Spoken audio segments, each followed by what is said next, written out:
Les Tuatha Dé Danann avaient envahi les terres irlandaises et voulaient s'installer sur la luxuriante île verte.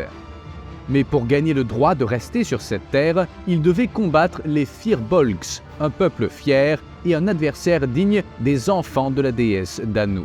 Les Tuatha Dé Danann étaient dirigés par le roi Nuada qui les mena à la victoire.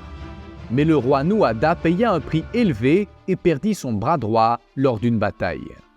Ce coup dur eut de graves conséquences pour le peuple de la déesse Danu. Les Firbolgs se rendirent et un nouveau royaume Tuatha Dé Danann fut fondé en Irlande. Mais il devait élire un nouveau roi. Nuada était le choix évident. Cependant, la tradition des fils de Danu voulait que les rois soient des hommes parfaits. Nuada avait un bras en moins, ce qui le rendit inéligible au trône. Un autre peuple de cette terre était les Faumoirs, des êtres brutaux qui vivaient dans des cachettes sous-marines et constituaient une menace pour tous ceux qui tentaient d'habiter l'Irlande. Ils étaient dirigés par le puissant Balor, le terrible cyclope borgne, qui pouvait détruire n'importe quel ennemi grâce aux puissants éclairs qui jaillissaient de cet organe de vision. Les Tuatha Dé Danann ne voulaient pas combattre un ennemi aussi puissant immédiatement après leur guerre éreintante. Ils proposèrent donc à Bress, un homme métis, fils de la déesse Eriu, de s'unir à Elata, un prince faumoir de belle prestance. Avec cette alliance entre les peuples, la paix put régner sur l'Irlande. Tout indiquait que choisir Bress comme roi suprême était une bonne décision. Mais la nature maléfique de Bress, héritée des Faumoirs, devint vite évidente. Bress était un roi tyrannique et abusif. Des impôts très élevés étaient prélevés aussi bien sur les dieux que sur les hommes. Les filles déesses de Danu subirent elles aussi une énorme humiliation. Elles étaient condamnées à la servitude, accomplissant des tâches indignes d'êtres divins.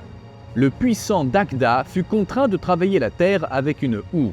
Le dieu poète Ogma fut contraint de transporter du bois pour le roi. Ces deux puissants dieux étaient totalement humiliés devant tout le monde.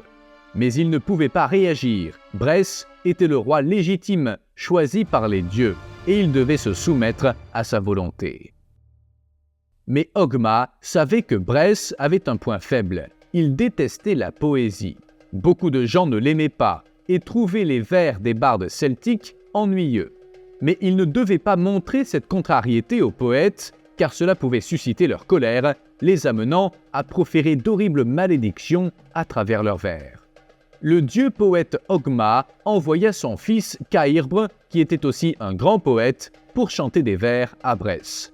Bress était très mécontent de voir un poète dans sa cour. Le roi interrompit rapidement le poète et lui dit de profiter de l'hospitalité de son château. Cairbre fut emmené dans une pièce qui ressemblait plutôt à une prison où, pour le dîner, on lui donna une bouillie indigne du pire des criminels.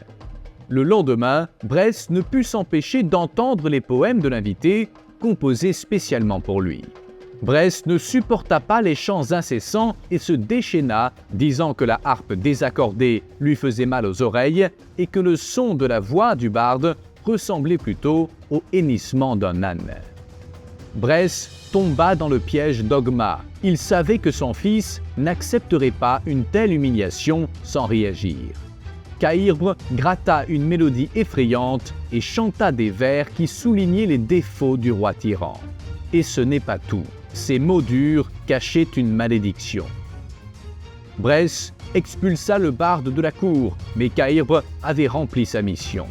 Le beau visage de Bress devint pâle et d'innombrables bourgeons poussèrent sur sa peau. La beauté du monarque était brisée par de gigantesques pustules. Comme Nuada, Bress devint un roi imparfait, contraint d'abdiquer le trône. Mais il fit tout pour cacher sa situation afin de continuer à régner. Mais les Tuatha Dé Danann devaient choisir le successeur de Bress. Ogma et Dagda étaient inéligibles car ils avaient été relégués au rang de simples serviteurs. Mais ils eurent une idée géniale. La déesse forgeronne Brigitte et le dieu guérisseur Diancecht s'associèrent pour créer un nouveau bras pour Nuada. Ce nouveau bras était fait d'argent, une œuvre d'art digne d'un roi. L'ancien roi reçut son nouveau bras et à partir de ce jour, il fut connu sous le nom de Nuada du bras d'argent. Les dieux exigèrent la démission de Bresse en raison de sa difformité. Mais il déclara qu'il était le roi élu et qu'il n'abdiquerait pas le trône. Nuada l'avertit que s'il ne le fait pas, il serait contraint d'accepter un duel entre les deux dans un combat à mort pour révéler le véritable successeur aux commandes de l'Irlande. Mais Bresse refusa et remit le trône à Nuada. Nuada fut à nouveau couronné roi des Tuatha Dé Danann et la justice régna à nouveau sur ses terres. Mais cette paix fut de courte durée. Bresse alla trouver Balor, le puissant chef des Fommoirs, et lui raconta comment il avait été trahi par les fils de la déesse Danu.